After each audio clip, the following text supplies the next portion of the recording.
Welcome to the Data, AI, and Everything podcast, where we delve deep into the evolving world of data science and artificial intelligence. In each episode, we engage with leading experts and visionaries who are at the forefront of transforming the landscape of data and AI. Join us as we unravel the complexities and envision the future through the experiences and insights of our distinguished guest. Welcome, everybody, to the podcast. Today, we have two special partners of ours and friends that we have co-authored a paper on blue economy. I would let them introduce themselves for the thing they're doing and how we came together. First is Dr. Michael Loknar Abundo and also Darren Young. So, Michael, if you don't mind introducing yourself really quick, maybe 30 seconds on your background and what you do in Ocean Pixel as well. So I'm Michael Abudo, just call me Mike for short. I am an electrical electronics engineer by background, looking at marine renewable energy. And I head a company called Ocean Pixel. We are a spin-off out of Nanyang Technological University in Singapore way back in 2014. We work on the blue economy, different sectors, energy, food, water, blue carbon, transport, etc. And I'm particularly interested in sustainable development in islands, coastal, marine, and offshore area, which is all about enabling this ecosystem of stakeholders to look at development using the resources which they have.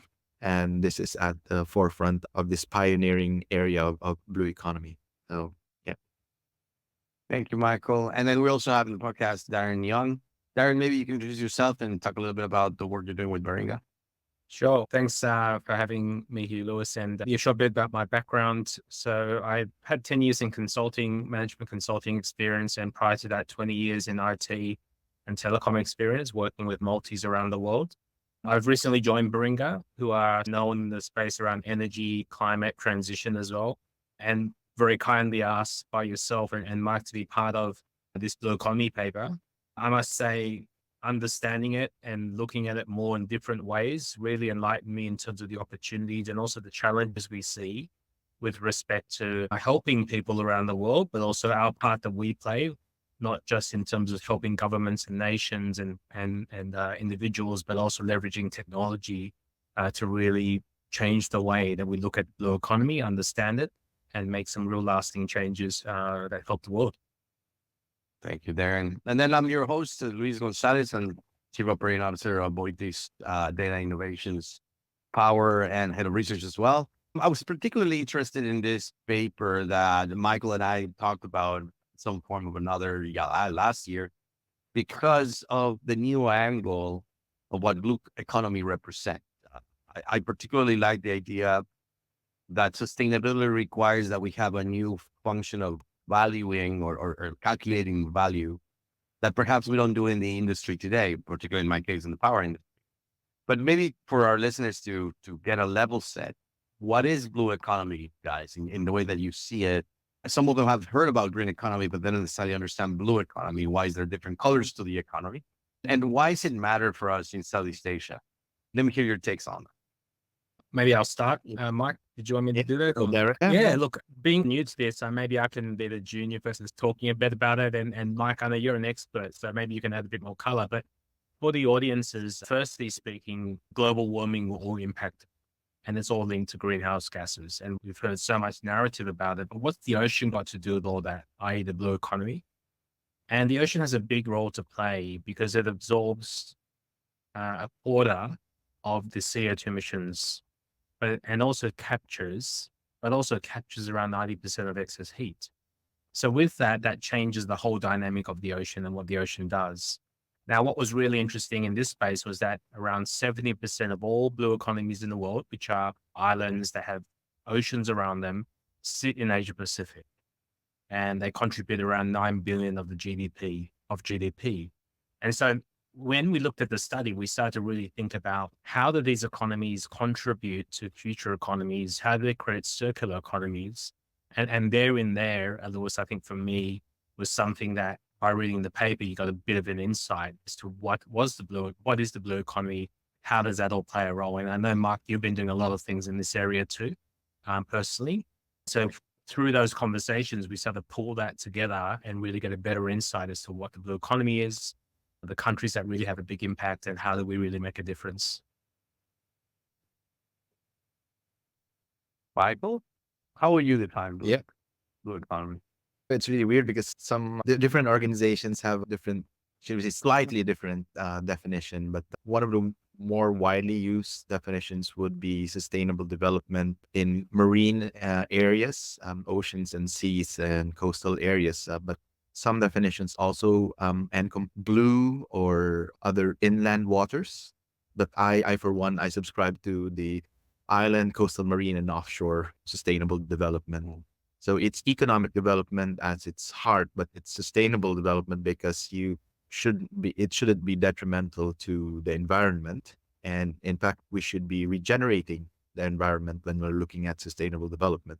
So we've had almost 10 years of experience now in developing blue economies, be they in smaller clusters or even in pilot locations. The mentality would always be to look at the right vulnerabilities in these locations, whether they be environmental, economic, or structural development vulnerabilities. It is inherent in coastal and island clusters in particular to be a little more vulnerable to climate change and other developmental initiatives just because of inherent characteristics like remoteness, small scale, community based, perhaps the scarcity of certain volume. So that kind of set of characteristics doesn't play too well with traditional thinking. And yet these locations probably have untapped resources, a huge set of untapped resources with the oceans, the seas, and the marine environments that's literally at their doorstep. So for us, the blue economy represents an untapped opportunity for true sustainable development. And it's essentially where we, as probably citizens of the world, should now pay more attention to these natural assets and tapping them, developing them in a way that is not exploitative, but regenerative. Yeah, I think that new way of thinking was that part that really attracted me as a data scientist, because you can only protect it you measure. And in the past, in power plants, we would think of ecology as something that needed to be protected when possible, but a trade-off when necessary. So if you get electricity, it's okay to wipe out certain aspect of ecology. And I like the idea that no, ecology is an asset. Yeah. In blue economy perspective, like you mentioned, Darren, it's carbon capture capability. So Yeah.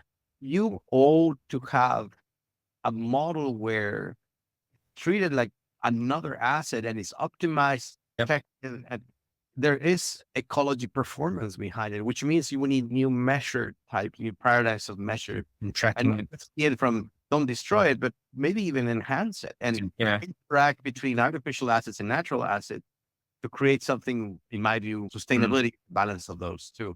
And, I really like that paradigm because I don't think in the power industry we think that. We had a really good example that things new to this really rung true to me. And Mike, we spoke about this, and Lewis, I'm sure you're also linking these conversations up. But when you look at industries such as seaweed and mangroves, you don't immediately understand what does that actually mean for a nation surrounded by water. But when you then layer the fact that actually algae culture can be an export industry for pharmaceuticals, mangroves absorb 4 times more carbon than trees in general.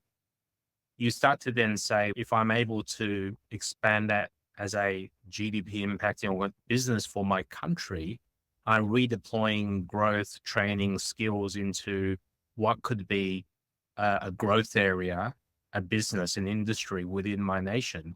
And when we start to really think about how do I enable that as a nation, there are so many geopolitical, governmental, cross-sectorial areas and challenges to enable that, not to mention how you track it and measure it and manage that, you've just said, Lewis. So when I started hearing about this circular nature of how these areas really try to give back, create jobs, create a GDP impact, create sustainable impact, it just made so much more sense. But then these countries can't help themselves. They don't have the capabilities, the knowledge, the skills, the experience to do that. And that's where, when we summarize it, and Mike, you're passionate about this blue economy space, I started to realize, hey, why is he so passionate about it? I could understand and appreciate that. Yes, I'm very trying to help passionate. them. Yeah. Oh, more what? Yeah. Well, that's another I'm podcast. glad to share that passion with my Yeah. Yeah. Sharing that was really interesting. And tying back to Lewis, your point around tracking, how do you make sure you can see how that is performing? Then technology will be part of it, analytics, all those type of things as well. Yeah, I just want to give a couple of maybe some high level numbers here, Luis, which may seem shocking, but at the same time, it's eye opening.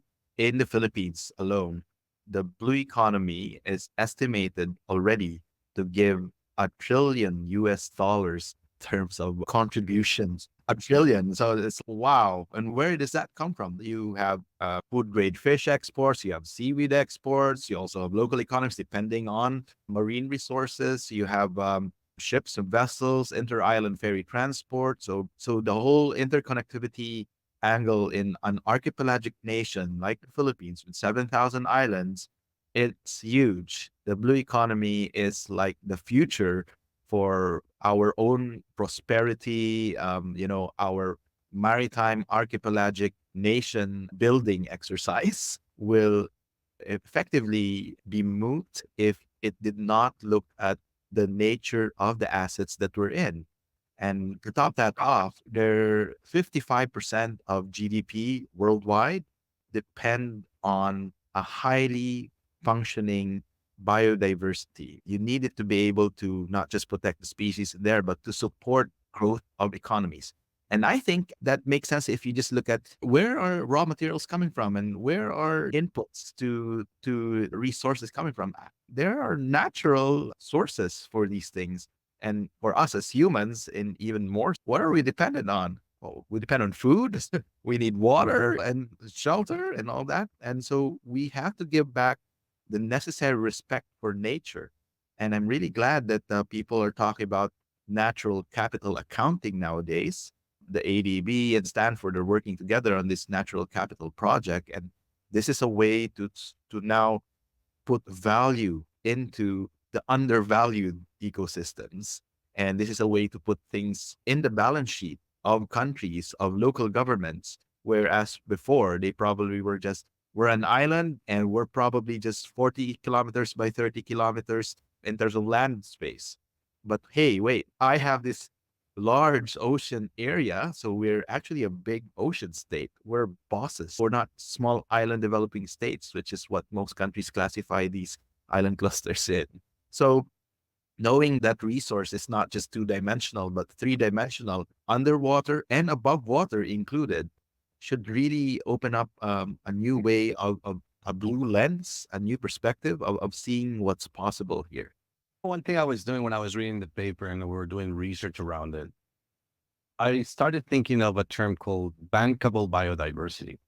Because similar to how you have gold underground and you can exploit it, this biodiversity is highly exploitable. And I try to come up with an example I always try to think, how would I tell this to a power plant engineer, right? That when you say $1 trillion in the Philippines will not believe that's true, right? And I thought of it, look, in the future, when we build a power plant, not all engineering has to be cement and steel. That's correct. Bioengineering will be a critical aspect of it. And if mangroves already capture carbon, why are we trying to buy really expensive finished technology when we could just use the ecology we have, set it up in a way that it helps us do carbon capture and offset? And if you have enough mangroves there and your sustainable energy generation, now that is a capital asset that you can sell as blue chips in Singapore to help others offset and finance your projects with much more bio and technical engineering, right? So in my view, is like, we shouldn't be doing power projects, for example, in isolation with water treatment. It makes a lot of sense for them to be similar projects that actually help us develop sustainable energy industry. So this 100%. that paradigm has to change, not just from the way that we do electricity, but the way that we do water, and the way that we do the roads, and the way that we do a lot of the basic setups of our city, right? Yeah. And that's where the problem became, oh crap, we're thinking about this the wrong way.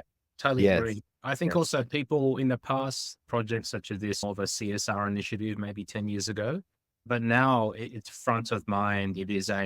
There's funds to deploy funds into, blue funds, green funds, financing. And so with that funding, with the elevation of it from a social enterprise to a more of a corporate business type of outcome, how then do you link them back to maybe other projects, Lewis, that you mentioned, to create this bigger picture, broader goal, and then prove that financially it makes sense. We're able to track those assets and those investments. We're able to measure the outcomes of those projects. We're able to deploy funds in a more effective way. All these things are things that I think will help these nations, particularly the ones that we've highlighted in this paper, because some can't help themselves, but there are some that can help themselves as well. So I think that's where I think this ability to transform that thinking that you just mentioned, Lewis, I think that would be really beneficial.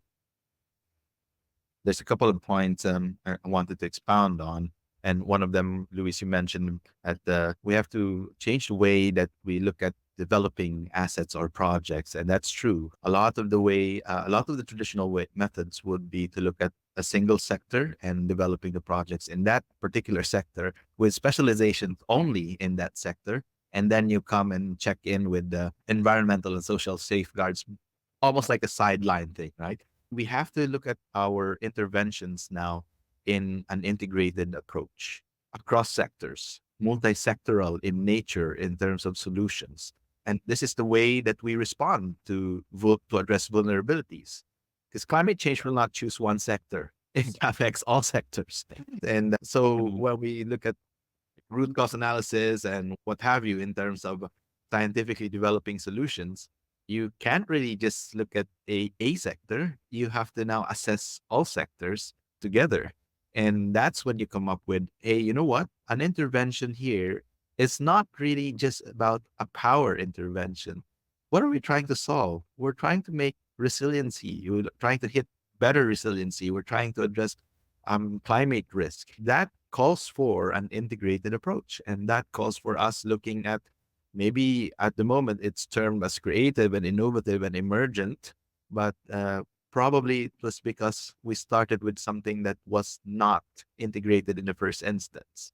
Yeah, the second point I wanted to highlight was that if we pull back a little bit in terms of the value of ecosystems and natural assets, this is actually a way of us converging into something which ultimately humanity should agree on has value, right? But the fact that gold had value before, it wasn't because there was inherent life value in it. It was something which, no, it was something mutually agreed upon as, whoa, nice, shiny, and perceived value and all that. And it became the rarity, etc., drove certain price points here. But now we're coming to terms with what we value life and we value our survival. And now we're in a crisis. We're saying that we probably want to put more value on life rather than on material things. And so here's really the crux of it is what are the metrics by which we can say we have impact on people's lives? The whole decarbonization story and this thing now coming up in terms of biodiversity linking to livelihoods and socioeconomic impact. It's all about us surviving, being in this world, which is finite and a little bit enclosed, respecting the environment and the natural capital that's around it. And so people are now saying we need to put value in the right things, which means in the blue economy, that means conserving environments and preserving them and restoring them, regenerating them. So that should now have sufficiently, I guess, a more valuable take than, I'm going to put this particular plant or, sorry, the power plant, water plant, or whatever it is, right?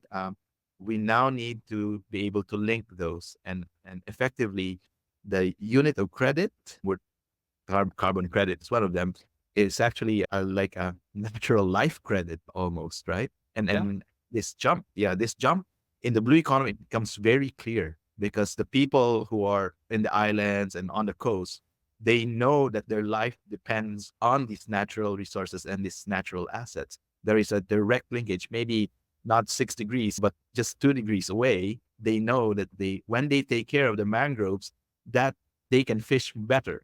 When they take care of the coral reefs, more tourists come in the area and they can live better. So there is that very direct linkage with their own livelihood when they see that these natural assets are being taken care of.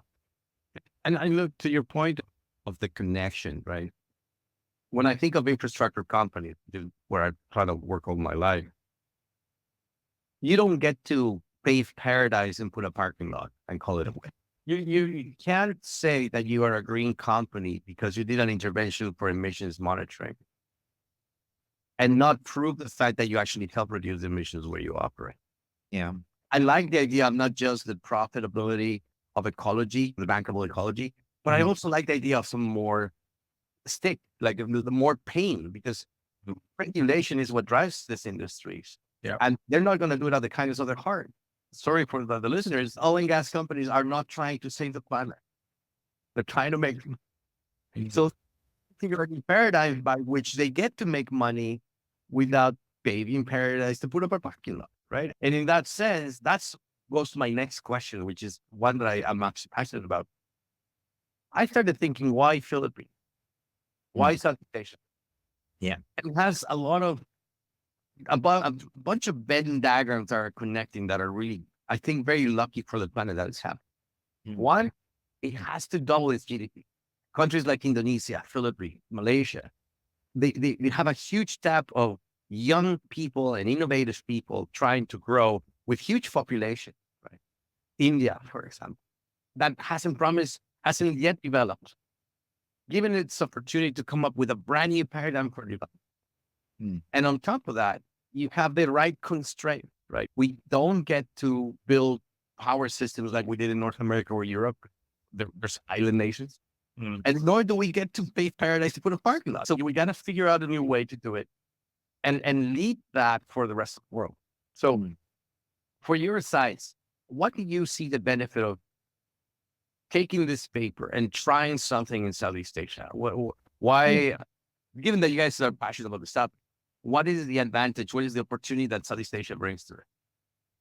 I can, Darren, if you don't mind, I can go ahead. Southeast Asia is a particularly unique region that you have a combination of developing and a developed country and developing countries in particular, which have high growth rates. And they're in a region where it's a combination of large land areas and also archipelagic nations. So with the space of having, let's say, populated locations that depend on marine spaces and resources, the blue economy is very well represented in Southeast Asia, with regional and sub-regional trade happening, even international trade already being users of the blue economy. Plus the fact that the center of biodiversity exists in Southeast Asia.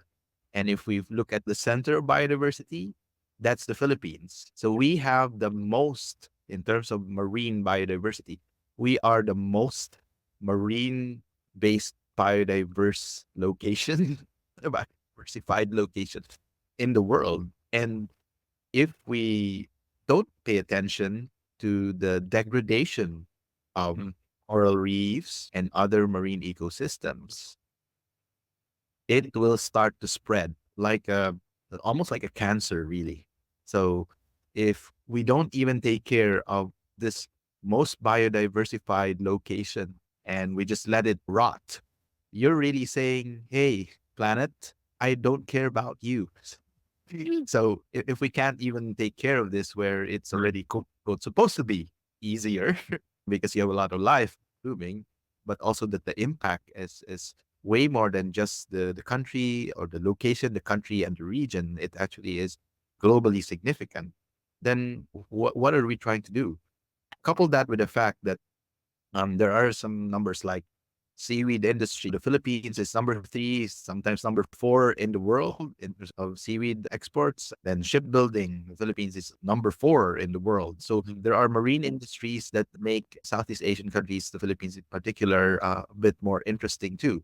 But the Philippines is also among the top, I would say, 3 producers, if not the top, in terms of marine plastics. Can you imagine that? The Yeah, global paradox on that.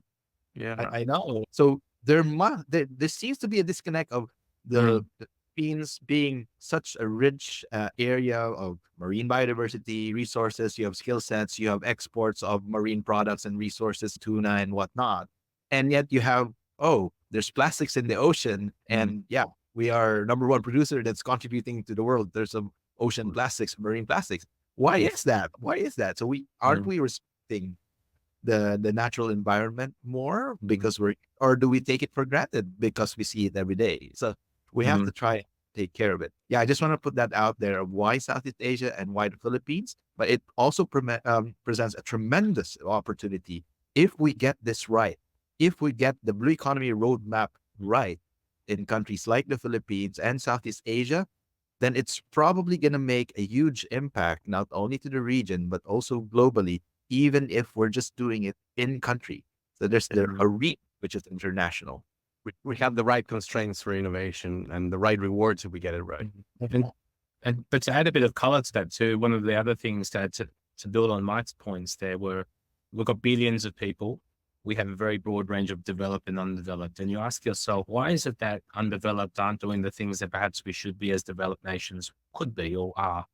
And some of the challenges are basic needs. When you're in a situation where you're not getting basic needs such as power or food or the table, your priorities aren't around, let me pick up that plastic bottle. But if you look at the priorities of where it becomes important is when GDP and jobs are created. So if you look at the top 3, shipping, maritime, tourism, agriculture, algae-culture, and seaweed, you start to think the way to get people to focus on it is by creating a GDP or an industry out of these blue economies. And when you look at the list of 10, 7 of those 10 in the report were high developing areas, which are lower on the GDP impact score, but high in growth. So the challenge is that if we can create industries out of those, 3 or 4 or 5 of those for a nation such as Philippines or developing nations, people will gravitate and invest and support those. And therein lies this kind of spiraling effect or spiraling up out of this challenge that we have. So I think, and then you start to prioritize different things. You start to think differently about solving this problem. So I think part of our challenge is, where do you start? Which projects make sense? How do you deploy resources and capital? How do you get those powers that be that have those pockets of investment to deploy them in the places we think make the most difference? And how do you equip and train countries to repurpose their skills into different areas? And so it's a big exercise, but a very deep question or thought there, Lewis, in terms of how do you solve this bigger problem? I think that's something for us to really think. I don't think we have the answer, but it's kind of part of the insights of why Asia Pacific, why ASEAN, and in that, why Philippines too. And look, I find it very interesting as a Canadian that you get sustainable development theories and practices in a place that is not developing anything. If you already develop your infrastructure, if you already have enough power for everybody, there's no real stakes for you. It feels a little preachy as well, right? If we're going to develop something, it needs to be organic. It needs to be contextual to where we are, to the people that we have. And it needs to be effective in a place where people don't have enough. Not when you already reach the top of the Maslow pyramid and you're trying to change the world, but when you're really trying to feed your people and reduce the cost of power and give access to everybody, that's where it matters. So for me, the solutions need to be innovated with the local context and with local thought leaders, not transported from somewhere else. Hence, one of the reasons I live here, I'd come up with some of these solutions. I'd like to ask you guys, maybe for one of my last questions, what is the role technology playing in this? Obviously, I'm quite passionate to figure out a way that AI can make this better, but I'd love to get your take on what role does technology should be playing in facilitating this new model that we're talking about, in making sure that success is breed locally, making sure that we iterate to a point where we feel this would actually work and sustain the solution, right? So what's your opinion, guys, of the role? No. Personally, I think there's a huge opportunity to play. We talked about um, mangroves and aquaculture, and if you think about hectares of land that will perhaps cover, we think about wind farms, or we think about offshore solar. You think about maintaining and supporting all those things in vast spaces. We know technology out there that enables that would be things like satellite, real-time information, data, and stuff that really helps reduce the way of operating that and streamlining it. The ability then to translate that and replicate it in other countries so we don't have to keep reinvesting in it. Why is it that one country would have to do it all over again? Because the data and the information and the logic is there, just apply it in different ways. So I think that for sure is one. And I think also, just as we know, with huge amounts of information out there now, how is it that we would be better purposing that information in a way that we can make more decisions more effectively? There are so many ways that we can be looking at solving problem with technology. There are a couple that come to mind for me anyway. Mike, did you have any, having run projects yourself and working in the field, how would you see perhaps technology helping? So I have a few thoughts around the role of technology in the blue economy. So maybe we have to go back to the nature of the blue economy, starting with that we're dealing with complex systems already. In the first instance, this is about interactions of the natural environment, which are complex in themselves already: mangrove, seagrass, the whole ecology with coral reefs and what kind of biodiversity exists, growths, the oceanographic, meteorological, and oceanographic instances. So you have all of these interactions that happen. And that's just talking about the environment and natural processes. Now you add in humans and socioeconomic development and industries that are coming, and they also interact with the natural environment. So you're dealing with inherently complex interactive systems, which one human brain or many human brains, just because of the nature of the way that we think, which is slightly linear, we will not be able to comprehend. It will be very hard for us to do this without any assistance. The data science is super important because we need that basic understanding and also the revelations of certain things coming out of analytics and whatnot. And we also need top up on the intelligence portion. So tools, like digital tools, not only AI, but even those that automate certain things are super helpful. I'll tell you a couple of examples, like the way that environmental assessments are done by divers and marine biologists and scientists. They would use some form of passive digital tools already. Before, they would probably do something more manual: go underwater, count the number of fish, look at the corals, and identify which ones are alive, which ones are not alive, etc. Then they started upgrading. Oh, okay, we could use cameras. Okay, let's use underwater cameras and use videos, but they still did it themselves. And then they start counting manually again, etc. Now you have maybe semi-automated and fully automated versions of that, where you send in drones, and drones could do, fish counting. They could do identification of corals. They could do 3D reconstruction of the marine ecosystem. They could do digital twins of the ocean and these natural environments. That's super cool. Couple that now with some form of predictive intelligence and say, what if? So you have scenarios coming in, whether it's just natural or a combination of human or driven and natural. Then you could look at scenarios by which you could see what the impact is to the oceans, natural and also maybe not so natural impact. And so you can then now see how we could probably score certain interventions, a certain types of development. And the sequencing of that does not necessarily, it's a linear thing. Actually, there's a phrase that we use in sustainable development as project developers. We need not only to stitch together certain elements, we actually need to orchestrate these elements. And that plays very well in terms of the analogy of an orchestra where you have movements coming in. Is it violin first, or is it the wind section, or is it this particular instrument that comes in at this point in time specifically? Otherwise, it's just going to be noise and it's chaotic. But for you to have a symphony, you need to orchestrate things properly. And that includes orchestration also of capital and investments and financing. So for me, you need to use digital tools to assist you in all of this decision making, in all of this orchestrating. It's almost, yeah, you need an auto tune sometimes, but yeah, not all the time. But so the human digital AI teaming will need to come into play here, just inherently because they are complex systems. So I am very excited to see a convergence now of where digital could play a part in the different sectors, but all the more if digital, data science and AI in particular come in to look at this multi-sector integrated approach. And I'm super excited about, what we could do. And we are at the forefront of what we'll be able to see as the next generation interventions. So I hope that helps in terms of the ambition and the current role of technology should play in developing the blue economy. Yeah, and I think I've always liked your ambitious vision, because it definitely challenges how we should be applying the technology that's already available to us. What I've seen the AI can do is, one, quantification of value, of ecological value. It should be something that should be at the forefront. Shouldn't be open to bias, shouldn't be based on interpretation of a particular company.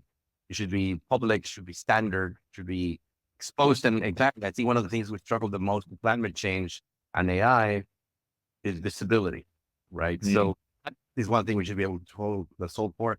Second, I think collaboration, like you guys say, not just from the climate scientists, but everyone involved in sustainable development, politicians, engineers, banks, need to be playing under the same understanding of data, which means collaboration should be happening. Look, ChatGPT has is the fastest growing ever company or startup that in the amount of rate of users acquired in a short period of time. That is biomedical technology. And we could apply that TikTok infectionness into something that is very useful for the planet. Yeah. Yes. Potential. And the last one I think is policing. You're just making sure that people don't do the wrong thing. Making sure that if we establish some form of global regulatory protection of ecology as part of our infrastructure, that no one messes with them, right? No one messes with nuclear power plants because they're dangerous to mess with. The new agency, measure that standardly and effectively. Yeah, that kind of paradigm we want to assign to our ecology. So, Luis, I just want to jump in here, and I really resonate with that fact. You mentioned the nuclear agency, and you all have all other agencies to economic development and departments of energy and whatnot. There isn't a blue economy agency. There isn't a blue economy institute. And so I think we should develop blue economy knowledge hubs and more. We should involve government and industry and academia to work together on blue economy. See, this is the frontier, next generation stuff that we're going to be building anyway.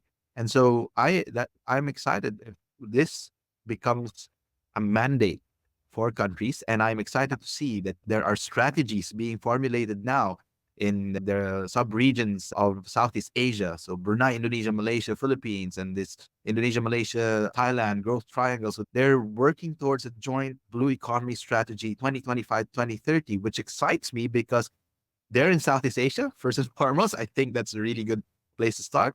And their blue economy strategy is based on learning and ambitions, which are on the ground have been happening in pockets. And I would say that one key element that I would love to see technology to help with is, can we get a game plan, almost like a science-based, an evidence-based game plan where we play out all different scenarios and understand if we play a few scenarios and put policy behind that and finances and resources behind that, we see a Lego-like stacking of stuff that would replicate your TikTokish or ChatGPT growth in bringing people to build the blue economy in clusters where it's actually significant. So yeah, that's where I see what technology could do. Almost tell us, here's a blueprint for how you might grow your GDP 3x, 10x using blue economy roadmaps or something. So Oh, that's going to be super useful.